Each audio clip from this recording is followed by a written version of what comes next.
안녕하십니까, 블룸버그 팀입니다. 지금 시간이 2022년 7월 19일 오후 4시 53분입니다. 자, 얼마 전에 그 영상 올려드렸죠. 더 이상 이제는 주식을 매수하시면 안 된다. 뭐 올라도 얼마 못 오르고 내립니다. 뭐 다양한 이유들이 있는데 제가 무료라서 많이는 안 알려드리고 그냥 핵심만 차트로만 알려드린 거고요. 여기 보시면 우선 블룸버그를 볼게요. 이 코비드 관련 있죠. 코로나 관련 있고, 이거 저는 이거 미리 다 알고 있었어요. 알고 있었고, 이거에 대한 더 디테일한 내용을 제가 좀 이따 알려드리고요. 테스트 확대한다, 더 디테일한 부분을 알려드리고, 그 다음에 에버그란데 왜 갑자기 미국 모기지 보이콧 뭐 이런 모기지 관련 사태가 터지려고 하냐, 그런 부분도 제가 미리 다 말했던 겁니다. 언제 말을 했냐, 2021년 9월 24일 날 이때 다 말을 했어요. 에버그란데 24년까지 세부적 채권 발행량 도표, 여기 보시면 보이십니까 여러분? 자, 이거 확대를 한번 해드릴게요. 확대를 해보면 이 9개월 전에 다 강의를 했던 거예요. 그래서 이거 강의할 때 올해 7월 달에 터진다라고 제가 말을 했어요. 2022년 줄라이에 보면 가장 많죠. 가장 채권 변제해야 되는 금액이 가장 많습니다. 그다음에 중국이 이 줄라이 때 이번 기간에 잘 버티잖아요. 잘 버티면 그 다음에 언제 또 큰 건이 오냐, 2023년 제뉴얼이 이때입니다. 중국이 만약에 줄라이 이번 달 그 모기지 관련 부분에 있어서 잘 버티면 중국 부동산 관련 문제에 있어서는 최소 내년 봄까지는 안 터진다는 거예요. 내년 봄까지는. 이 부분을 참고를 하세요. 그래서 갑자기 모기지 관련 이야기가 뉴스에서 나오는 거예요. 정해져 있던 시나리오일 뿐이에요. 그 다음에 이 부분은 제가 또 알려드릴게요. 더 디테일하게 알려드리겠습니다. 자, 더 디테일하게 제가 알려드리면 뭐냐면, 여기 중국 남부 광시성이라는 곳이 있어요. 그곳에서 새로운 그 무증상 감염자들이 엄청나게 많이 늘어났어요. 이 부분 있었고, 이 부분은 미리 제가 다 알고 있었고요. 그리고 20일부터 22일까지, 내일부터죠. 내일부터 21일까지 상하이와 그 다음에 상하이 말고 다른 9개 지역, 9개 지역에 부분적으로 코로나 그 검사를 한다고 합니다. 그리고 중국 텐진에서도 대규모 테스트를 하고요. 그러니까 코로나 검역을 하고요. 이걸 하고 나면은 한 이틀 정도 수치값 집계하는데 시간이 걸릴 테니까 이때까지, 내일부터 20일까지 코로나 테스트를 시작하면 보통 중국 같은 경우는 주말에 발표를 해버립니다. 아니면 월요일날 발표를 해버리든지. 그러면 월요일날 장 시작하자마자 미국 주식 뭐 어닝, 실적 어닝 이런 것과 상관없이 중국이 갑자기 셧다운을 해버리면서 그냥 디플레이션 현상이 일어나면서 주가가 내려가는 거예요.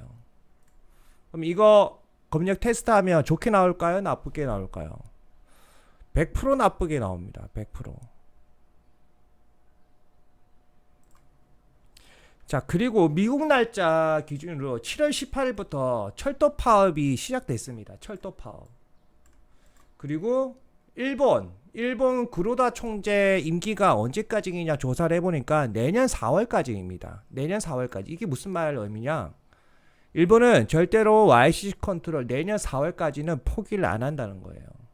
그럼 DXY는 어떻게 될까요? 달러 가치는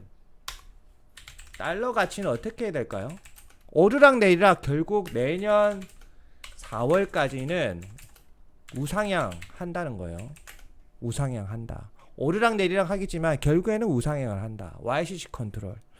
그럼 주가도 결국 오르락 내리락 우하향 한다는 거예요. 우하향. 쉽죠?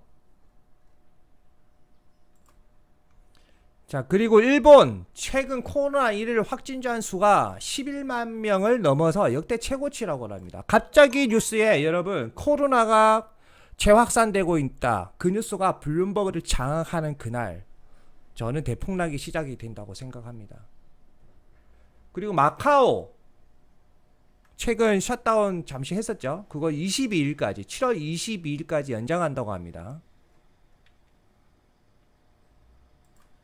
자, 그리고 이번 그 애널리스트 자료를 가져왔는데 어떤 내용이냐면 이 검은색 부분, 이 부분 어떤 내용이냐면요.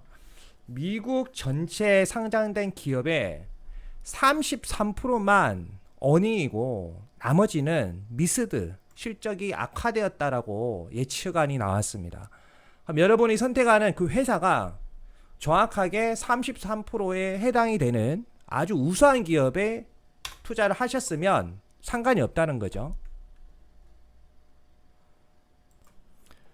그리고 마지막으로 21일 날 유럽 중앙은행 ECB, 그 다음에 일본 중앙은행 BOJ 통화정책회의 이때 기준금리 발표합니다.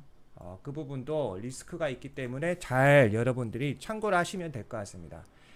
제 개인적인 생각으로는 어제 주가가 내린 건 너무 빠르지 않았나 라고 생각합니다. 저는 개인적으로 주가가 조금 더 올랐으면 좋겠습니다. 왜 그러냐? 자, 왜 그런지 제가 설명을 드리겠습니다. 그런데 지금 흐름을 보면 여기 장대 음봉 나온 걸 보면 흐름이 좋지가 않죠. 이렇게 쭉 까일 거라고 흐름이 나오고 있습니다. 이렇게 되면 다시 반등을 친다는 거예요. 그런데 만약에 제가 말씀드린 20일까지 주가가 더 오를 수도 있죠. 주가가 더 오르면 더 나이스한 이유가 자, 이렇게 하나 둘 완벽하게 3개 3헤드를 그려야 정확하게 대폭락이 올 수가 있어요. 3헤드를 그려야. 지금은 현재 완벽한 3헤드가 아니에요. 이게 완벽한 3헤드가 아니라서 지금 이대로 주가가 내려가면 다시 반등을 칩니다. 다시 지금 이대로 주가가 내려가면 대략 이 녀석이 여기까지 왔다가 3738, 3740까지 내려왔다가 다시 반등을 칠 확률이 아주 올라갑니다.